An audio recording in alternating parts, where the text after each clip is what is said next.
I caught his reflection before I heard his laugh. Low, intimate, the kind of laugh he once saved only for me. He wasn't sitting at our table. No candles, no flowers. Just him, across the dining room, leaning close to a woman who wasn't me. The reservation he swore he forgot?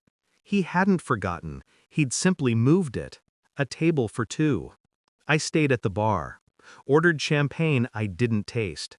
My eyes locked on them, on him, on her. And then, my bracelet.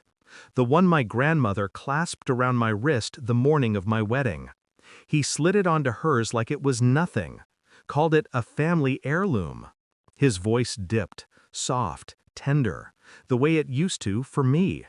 That was the moment I stood. I didn't storm. I didn't scream.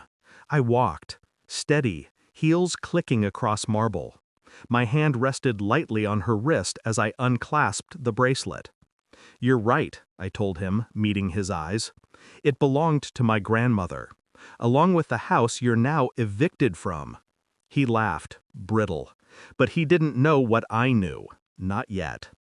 We met when I was 23. I thought he was certainty wrapped in a tailored suit, confident, charming. He bought me lilies every Sunday and remembered the name of my first dog. I thought that meant something. We built a life brick by brick, shared passwords, shared dreams. He promised me forever with a steady hand and a glass of whiskey raised under the stars. I should have known better. The shift came slow, lingering cologne that wasn't his. Late nights at work, his phone, face down, always within reach, yet never in mine. He'd smile when I asked, but his eyes didn't match. The proof came one afternoon, a single message flashing across his screen when he forgot it on the counter. "I can't wait for tonight. Wear the blue dress." Not my dress, not my night. My chest cracked, but my face didn't. I learned something then. Betrayal is best met with silence. Not weakness, strategy. The plan was simple, but elegance often is. First, the lawyer. A quiet woman with sharp glasses who smiled when I handed her the prenuptial agreement he'd forgotten I kept. I had signed it to protect him once. Now it protected me. Then the accounts. Our joint savings shifted neatly into my name. Legal, untouchable. He never checked the statements anyway. The house was mine, inherited, but I let him believe it was ours. Let him pay the taxes. Let him boast about our property to colleagues. He never read the deeds. His arrogance worked like an accomplice. And finally, her. I didn't need to track her down. She found me. A colleague, she said, unaware her lipstick stained his collar before she even left the restaurant. Married, too. A husband who traveled often, blind to her midnight alibis.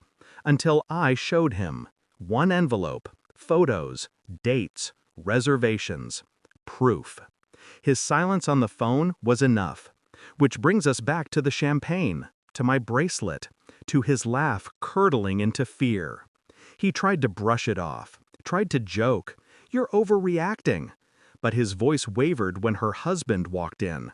Broad shoulders, jaw clenched, fury radiating. Security followed, summoned at my request hours earlier.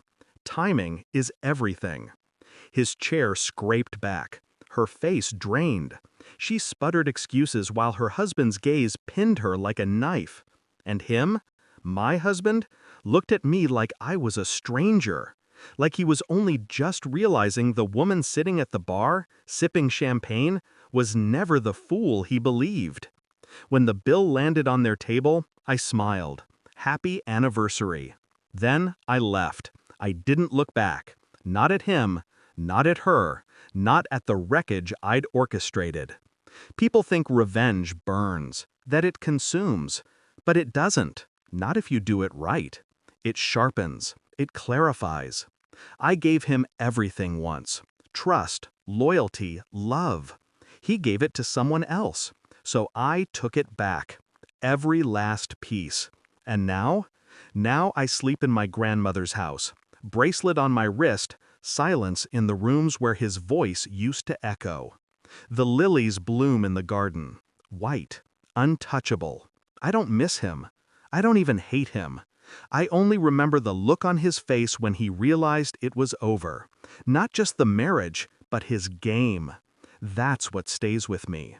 The sound of his laugh dying in his throat. The exact moment he understood he hadn't betrayed me. He'd freed me.